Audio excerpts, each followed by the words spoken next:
안녕하세요. 결혼한 지 7년 차의 30대 여성이에요. 하고 싶은 이야기가 있어서 이렇게 사연을 보내게 됐습니다. 얼굴도 본 적 없는 사람들에게 제 이야기를 해본 적이 거의 없다 보니 좀 어색하지만 그래도 끝까지 들어주시고 해주시고 싶은 이야기가 있으시면 얼마든지 해주셔도 괜찮아요. 달게 받아들이겠습니다. 일단 저는 앞에서 말한 대로 올해로 결혼한 지 7년 차예요. 연애한 기간까지 더하면 거의 10년이란 세월을 남편과 함께 했지요. 그리고 결혼 직후부터 저희 부부는 아이를 갖기 위해 부단히도 노력을 했습니다만 어째선지 통 소식이 없더라고요. 둘 다 젊고 건강한데 도통 이유를 알 수가 없었어요. 그래서 결혼한 지 3년 차가 되던 해 남편과 상의 끝에 병원을 가보기로 했네요. 병원에 가는 내내 어찌나 심장이 벌렁거리던지. 그런데 웃긴 게 뭔 줄 아세요? 저는 솔직히 저희한테 아이가 안 생기는 이유가 남편한테 있을 거라고 생각했어요. 아니, 거의 확신을 했지요. 그도 그럴 것이.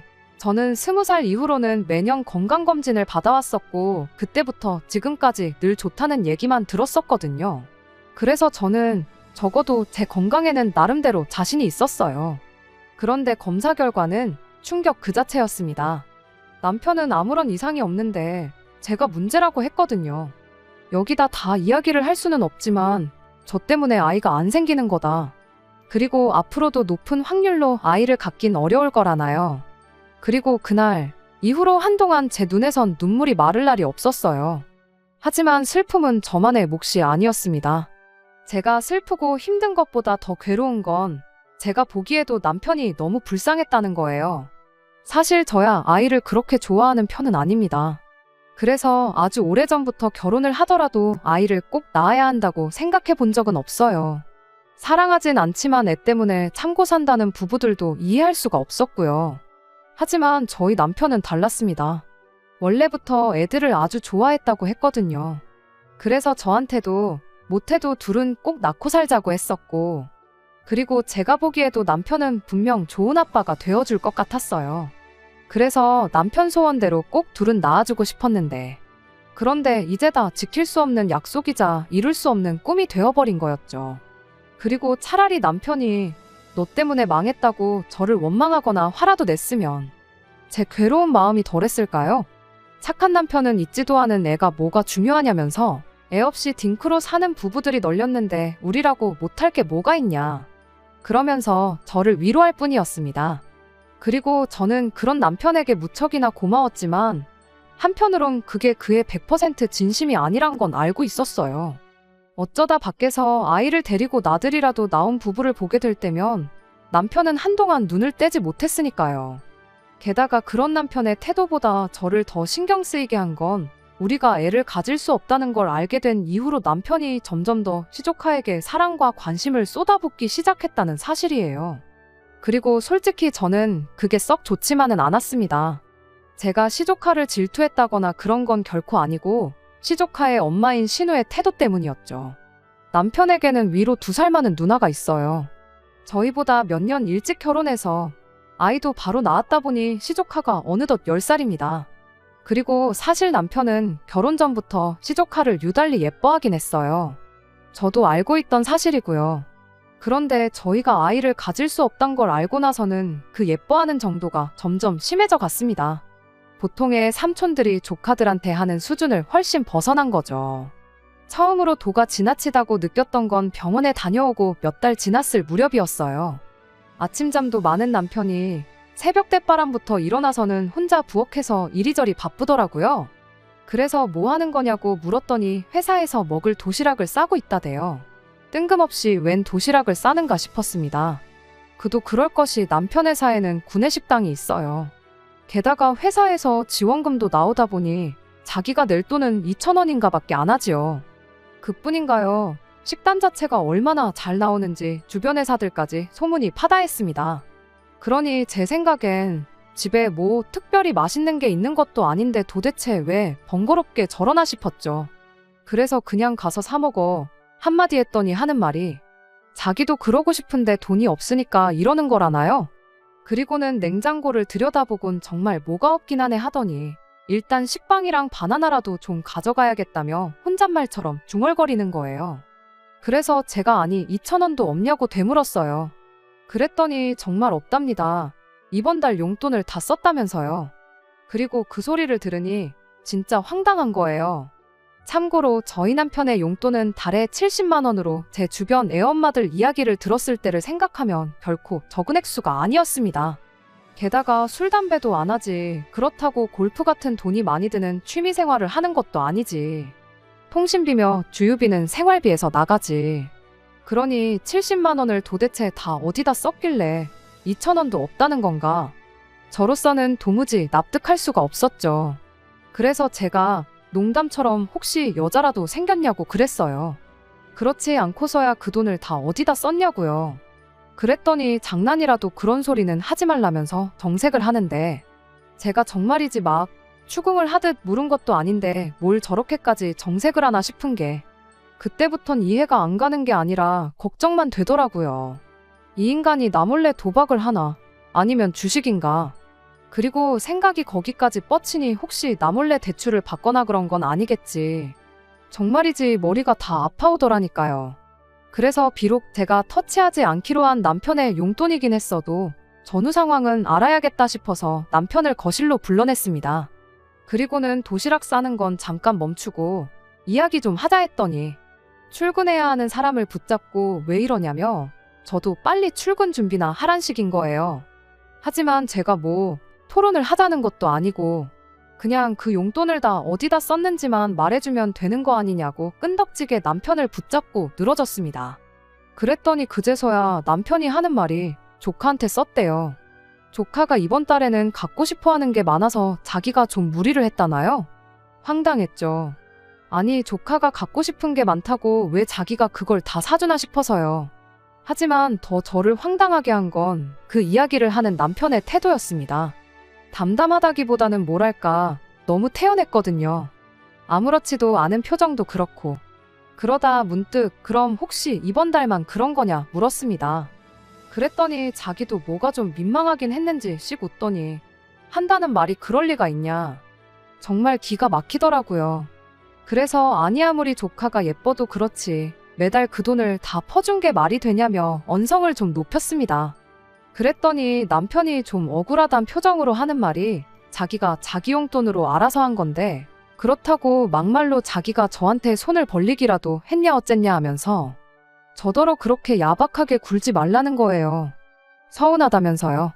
그래서 남편한테 내가 더 서운하다 했습니다. 그리고 솔직히 그간엔 크게 신경 쓰진 않았었는데 남편이 저에게 해줬던 선물이라던가 저희 부모님께 드렸던 용돈이라던가 그런 것들이 머릿속을 스치면서 짜증이 확 올라오더라고요.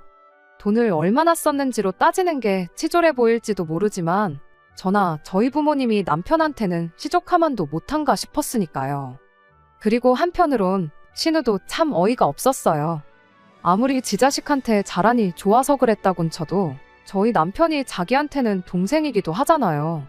그러면 이렇게 안 해줘도 된다, 괜찮다 하고 거절할 만 하지 않나요? 하지만 거절하긴커녕 오히려 애가 이거 갖고 싶다더라 저거 갖고 싶다더라 해가며 알려왔다는 게 저도 남동생이 있지만 저는 동생에게 하나라도 더 해주면 해줬지 뭔가 뜯어낸다는 건 상상해 본 적도 없었단 말이죠. 아무튼 제 생각엔 저희 남편이 본인 입으로 신우한테 더는 시조카한테 이거저거 못해준다 소리는 100% 못할 것 같았고 어쩔 수 없이 내가 나서야겠다 싶대요. 그래서 일단은 남편한테는 강하게 나갔습니다.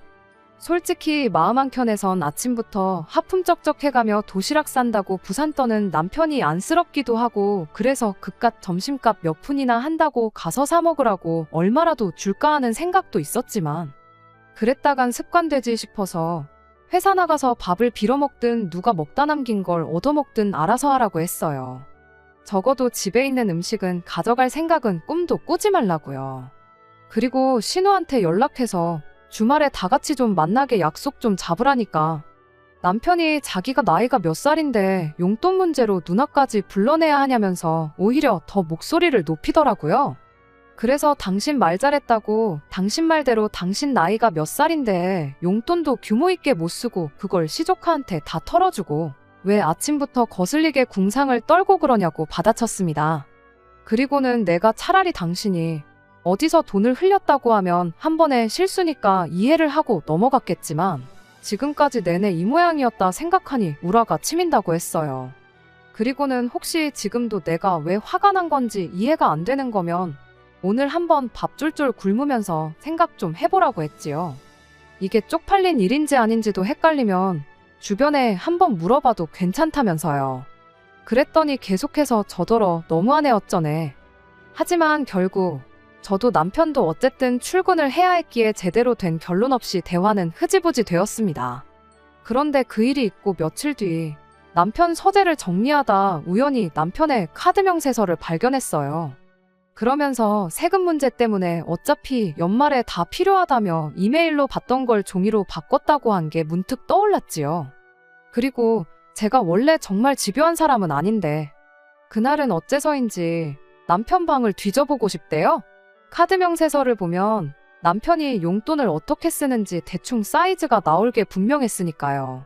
그리고 그렇게 찾아낸 6개월치의 카드 명세서를 찬찬히 읽어내려 가다 보니 정말 가관도 이런 가관이 없었습니다.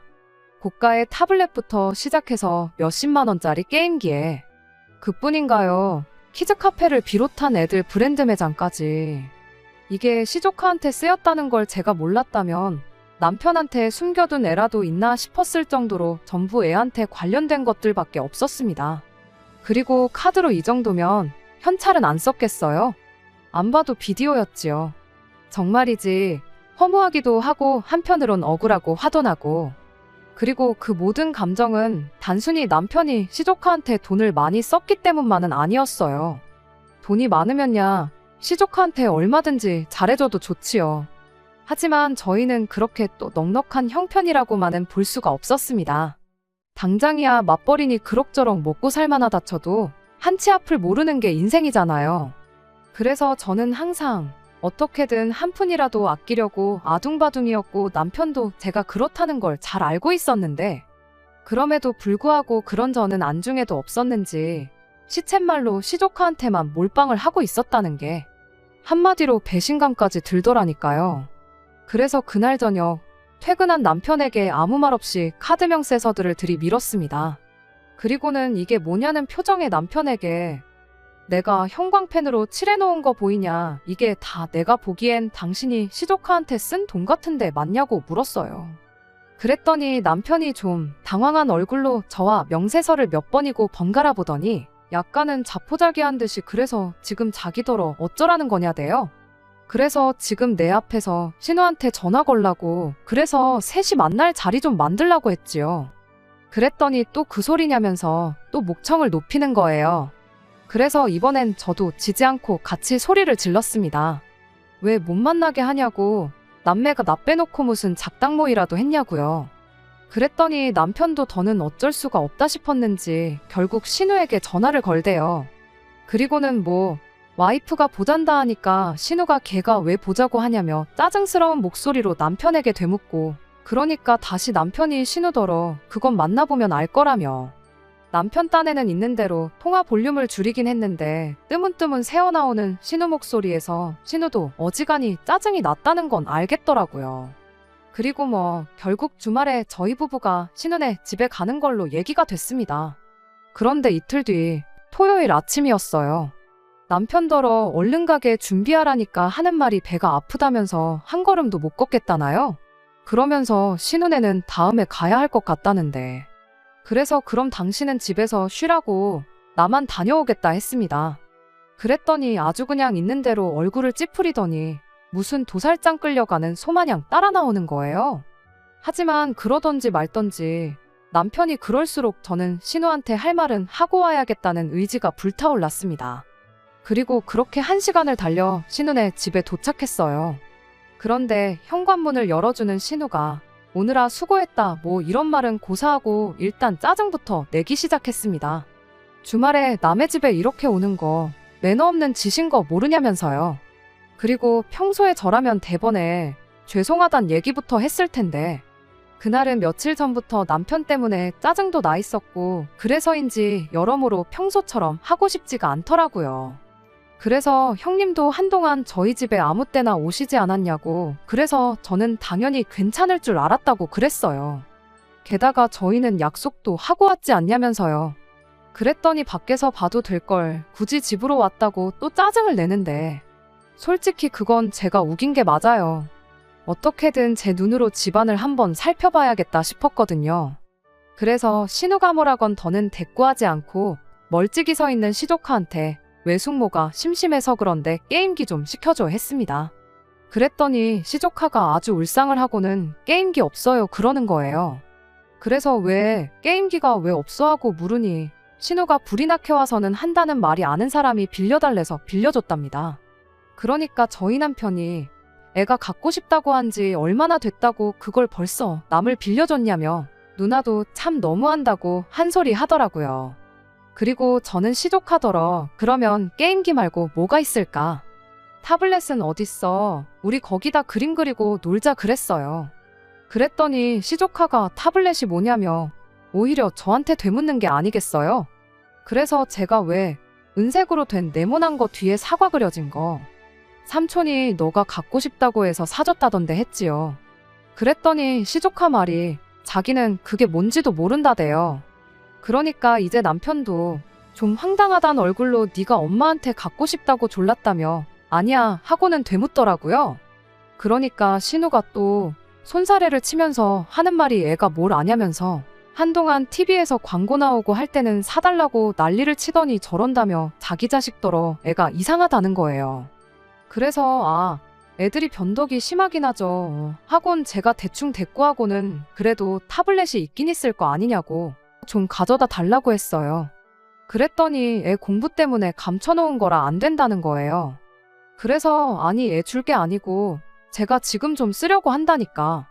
신우가 저더러 왜 사람을 귀찮게 하냐며 버럭 짜증을 내는 게 아니겠어요? 그런데 이번엔 오히려 남편이 먼저 신우한테 말꼬리 그만 잡고 타블렛 갖고 와보라며 목소리를 높였습니다. 그러니까 좀 전까지 짜증스럽던 모습은 어디 가고 신우가 안절부절을 못하더라고요. 그리고는 결국 우여곡절 끝에 그간 남편이 시조카한테 사준 물건들 중 일부인 장난감 몇 개와 옷 몇 벌을 확인할 수 있었습니다. 정확히 표현하자면 그것들만 남아있어서 그것들만 확인할 수 있었죠. 그리고 그제서야 남편도 어느 정도 상황이 파악된 듯 했습니다. 신우한테 내가 사준 건 다 어쨌냐고 얘기나 한번 들어보자고 했으니까요. 그러자 신우가 하는 말이 니들은 애를 안 키워봐서 모르겠지만 애들이 원래 변덕이 죽을 듯하고 실증도 금방 느낀답니다. 그래서 애가 안 쓴다 싶으면 자기가 다 중고로 팔아서 없는 거라는 거예요.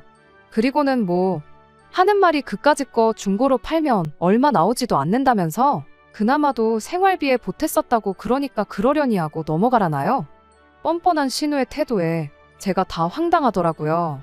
게다가 남편을 살펴보니 남편도 화가 있는 대로 난 눈치였어요. 그도 그럴 것이 자기는 갖고 싶은 것도 못 사고 밥도 굶어가며 사준 것들인데 그걸 죄다 팔아치웠다고 하니 화가 안 난다면 그게 더 이상한 일이었지요.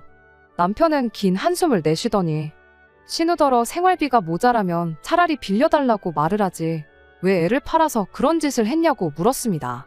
그랬더니 신우가 황당하단 얼굴로 빌려달라면 곱게 빌려줬을 거냐면서 그리고 빌린 돈은 갚아야 하지만 네가 시조카 사준 물건들은 말 그대로 선물해 준 거 아니냐고. 그러면 뭐 그 소유권이 시조카한테 있는 거니까 그거 팔아서 나온 돈도 시조카 돈이나 마찬가지고 자기는 시조카의 보호자니까 그 돈을 쓸 권리가 있다나 어쩐다나 말 그대로 궤변을 늘어놓더라니까요.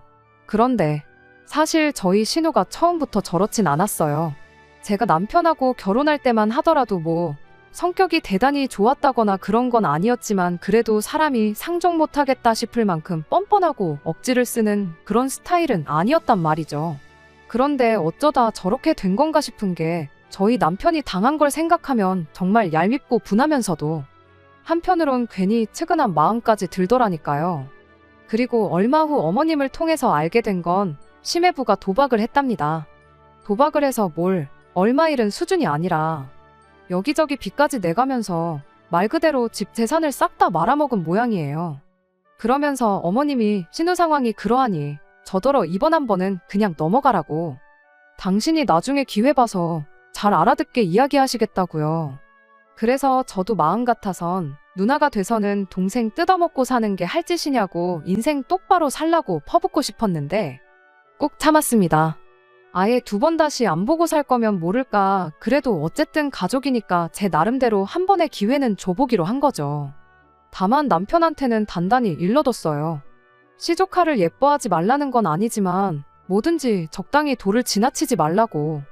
다른 사람들이 봤을 때 상식선에서 납득 가능한 수준으로만 했으면 좋겠다고요. 그랬더니 남편도 자기가 생각이 짧았다면서 미안하답니다. 자기도 자기 누나가 그럴 줄은 몰랐다면서 말이에요. 그리고는 뭐 이해해줘서 고맙다는데 솔직히 따지자면 이해를 했다기보단 이혼할 게 아닌 이상 뭐 언제까지 이 일로 서로 부딪히며 살 수는 없는 노릇이었으니까요.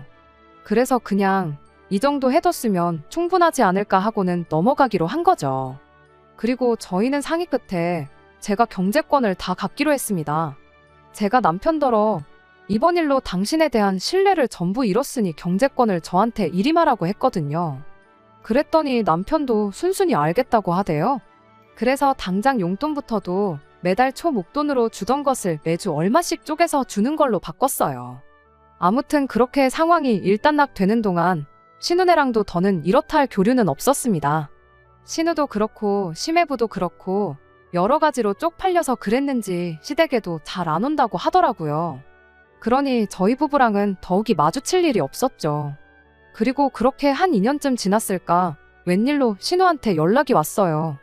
예전보다는 한층 밝아진 목소리로 그동안 잘 지냈냐고 묻는데 정말 우리 사이에 아무 일도 없었던 것처럼 얼마나 친했던 사이처럼 물어오니 제가 다 당황스럽더라니까요. 그래도 일단은 잘 지냈다고 형님도 잘 지내셨냐 물었습니다. 그랬더니 자기는 요즘 살만 난다대요. 빚도 다 갚고 여유가 생겼다면서. 그리고는 조만간 한번 다 같이 만났으면 좋겠다는 거예요. 자기네 애가 저희를 그렇게 보고 싶어 한다면서요. 그래서 알겠다고 했어요. 아닌 게 아니라 사실 저희 남편도 시조카가 어떻게 지내는지 늘 궁금해하고 보고 싶어 했었거든요. 그러니 뭐 언제까지 안 보고 살 게 아닌 이상 이젠 만나는 게 맞다는 생각이었죠. 그리고 그렇게 다시 어느 다른 가족들처럼 저희도 신은혜와 왕래를 시작했습니다. 시조카도 시조카지만 남편이 한층 밝아진 것 같아서 제가 다 좋더라고요. 그런데 올해 초쯤 신우가 한 가지 제안을 해왔습니다. 이제 곧 시부모님 칠순도 있고 그러니 걔를 하면 어떻겠냐는 거였죠. 사실 칠순뿐만이 아니라 두 분 다 나이가 있으시니 병원에 가실 일도 많아지실 거고, 그런데 그럴 때를 위해서 걔를 해놓으면 누가 돈을 낼 건지 서로 눈치 게임할 필요도 없다면서. 그리고 실은 자기가 예전부터 걔를 하자고 하고 싶었는데 그땐 자기가 형편이 안 돼서 말을 못했다며 이젠 할 수 있을 것 같으니 같이 하자 뭐 그렇게 이야기를 하대요. 그리고 신우 말을 들어보니 나름대로 일리가 있더라고요. 실제로 뭐 주변에서 이야기하기를 시부모님이 갑자기 쓰러지셔서 병원비로 얼마가 들었네. 여행을 보내드리느라 얼마가 깨졌네. 그런데 신우 말대로 걔만 제대로 해놓으면 그런 일이 있을 때 대처하기도 쉽겠다 싶었죠. 그래서 한 달에 10만 원씩 그렇게 걔를 시작했습니다. 다만 한 통장으로 묶지는 않고 신은혜는 신은혜대로 저희는 저희대로 따로 모으기로 했어요. 그런 식으로 하는 걔가 어딨나 싶으시겠지만 신우의 전적이 있다 보니 도저히 거기다 맡길 수는 없었으니까요. 게다가 신우는 신우대로 그래도 자기가 윗사람인데 자기가 관리하는 게 맞지 자기가 매달 저한테 이체를 하는 건 모양 빠져서 싫다는 식이었고, 그래서 뭐 그렇게 흔하지 않은 형태의 걔를 하게 됐네요. 그리고 여기까지는 사실 별 문제가 없었습니다. 그림이 이상할 뿐이었지 각자 알아서 매달 돈을 저축하는 개념이었으니 시부모님을 모시고 외식을 하러 가더라도 두 집이 딱 반씩 부담하면 됐으니까 깔끔하더라고요. 한마디로 서로 치졸한 모습을 보이지 않아도 돼서 좋았달까요? 그런데 결국 일이 터졌습니다. 그날도 시부모님을 모시고 교회에서 식사를 하고 있었는데 대뜸 신우가 올 연말에 온 가족이 다 같이 가까운 일본이라도 다녀오면 어떻겠냐고 하대요. 그런데 저희 부부는 이미 일본을 몇 차례 다녀오기도 했고 그래서 영 내키지가 않았습니다. 게다가 신우네랑 왕래는 하고 있었다고 해도 어디 가서 같이 자고 그럴 정도로 편하지는 않았거든요. 그래서 저희 부부는 빼고 다녀오시라고 했어요. 저희는 저희대로 다음에 시부모님 모시고 따로 다녀오겠다고요. 그런데 저희가 그렇게 이야기를 하니 시부모님께서 그래도 다 같이 가야 재밌지 않냐며 말 그대로 서운한 티를 팍팍 내셨습니다. 그리고는 이게 다 당신들이 자식 농사를 잘못 지어 그렇다며 왜 이렇게 우리 애들은 남매 간에 우애가 없는지 모르겠다 하시는데 남편은 바닥만 보고 묵묵부답이지 신우는 신우대로 이게 다 자기 때문이라며 시부모님께 죄송하다 그러지.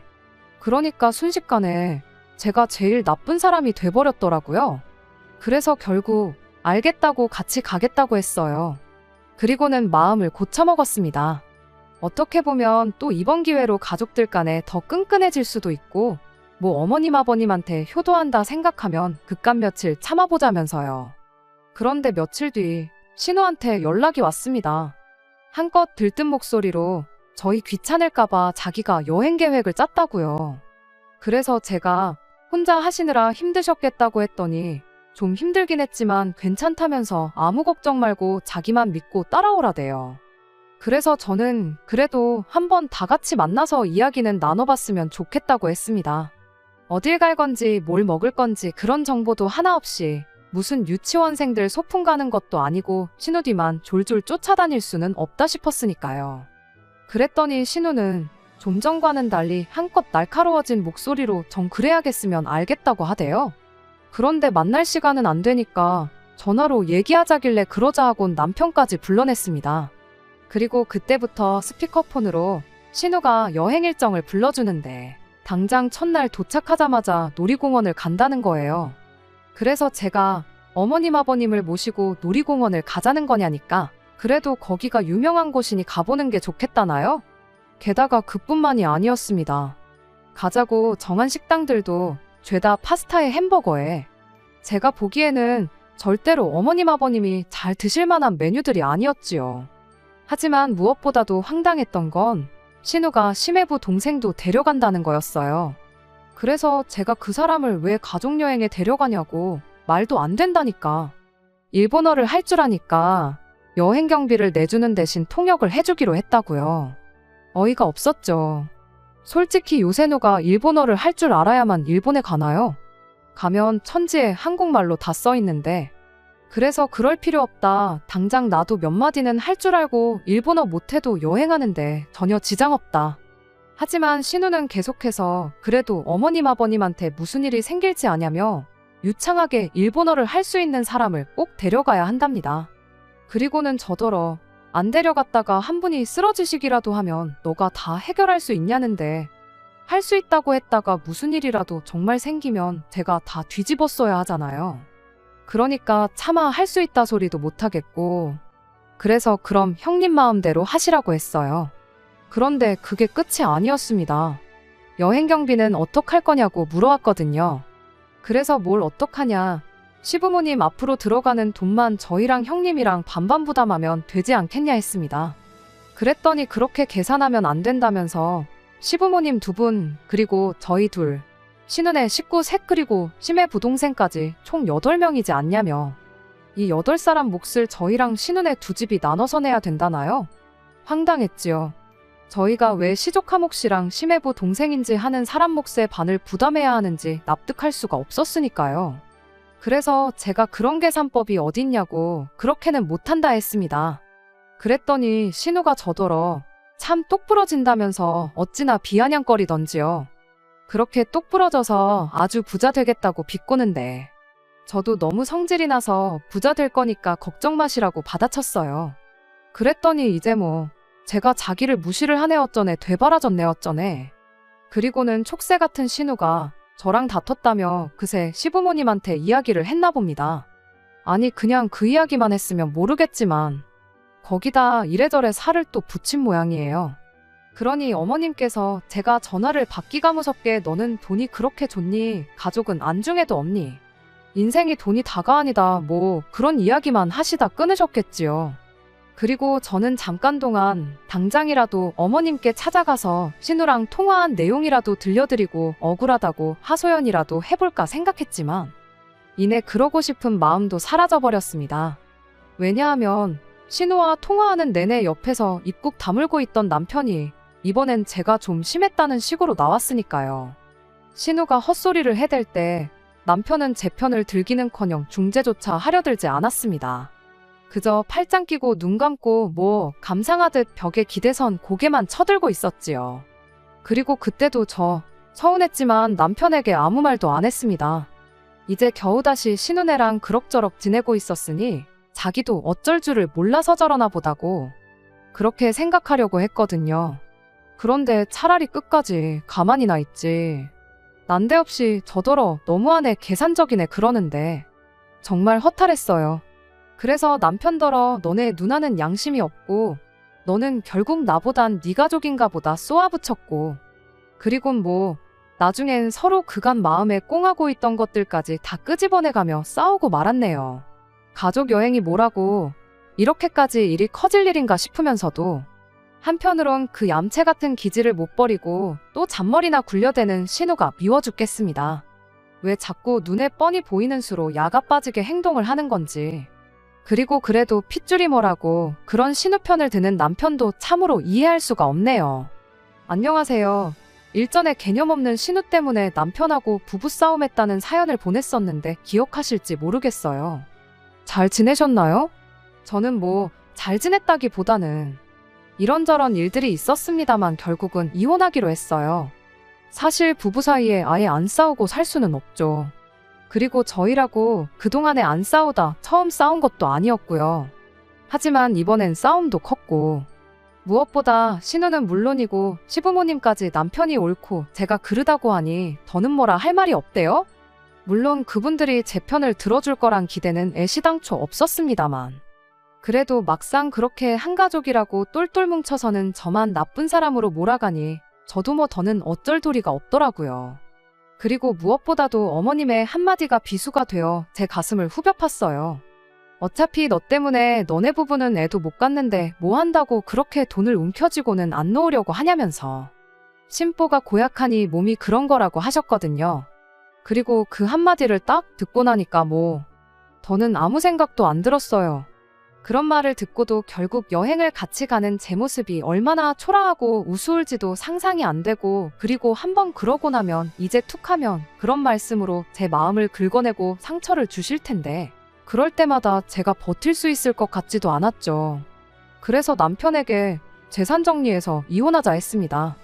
그랬더니 남편이 한다는 말이 애도 못 낳는데 이혼까지 하면 제 인생이 어떻게 될지 상상이 안 되냐면서 그냥 어머님 말씀은 한 귀로 듣고 흘려버리래요. 부부끼리 살다 보면 부부싸움도 할 수 있는 거지 무슨 이혼까지 하냐면서요. 하지만 아무리 생각해도 남편이 끝까지 저를 지켜줄 것 같지도 않고 애를 못 낳는 건 슬프지만 솔직히 이걸 제 잘못이라고 할 수 있나요? 저는 그저 제가 불운하다고 생각할 뿐 제가 잘못한 일이란 생각은 안 듭니다. 미안한 것과 잘못한 것은 다른 일이잖아요. 그런데 어머님의 말씀을 듣고 나니 그간 마음속으로 어떻게 저를 생각하셨는지도 알게 되었고 그럼 뭐 신우라고 별반 다를 것도 없겠죠. 그리고 남편이야 지금은 뭐 아직 그래도 서로 젊고 사랑하니 괜찮다 할지라도 지금보다 세월이 더 흐르고 그때 가서 저를 원망하면 그건 또 어떻게 제가 감당해야 하나. 답이 없는 질문들이 머릿속에서 계속 맴돌았습니다. 그리고 결국 이 모든 걸 끝내는 건 제가 남편과 완전히 남남이 되는 것뿐이겠더라고요. 그래서 다시 한번 이혼을 요구했고 그렇게 결국 이혼했어요. 앞으로 남편은 시조카한테 몰빵을 하며 살지 아니면 새 여자를 만나 애를 가질지 모르겠네요. 그런 건. 저는 그쪽으론 아무런 신경도 쓰고 싶지 않아요. 비록 해피엔딩은 아니지만 지금이라도 제 인생을 되찾았다는데 의미를 두려고 합니다. 애를 낳지 못한다고 꼭 죄인처럼 살 필요는 없잖아요. 제가 잘났다는 건 아니지만 그래도 저도 행복해지고 싶으니 지금부턴 저 하나만 생각하며 살아보려고요. 응원해주세요. 끝까지 들어주셔서 감사합니다. 오늘의 사연은 여기까지입니다. 구독과 좋아요, 알람 설정 부탁드리고 더 좋은 사연으로 다시 찾아뵙겠습니다. 감사합니다.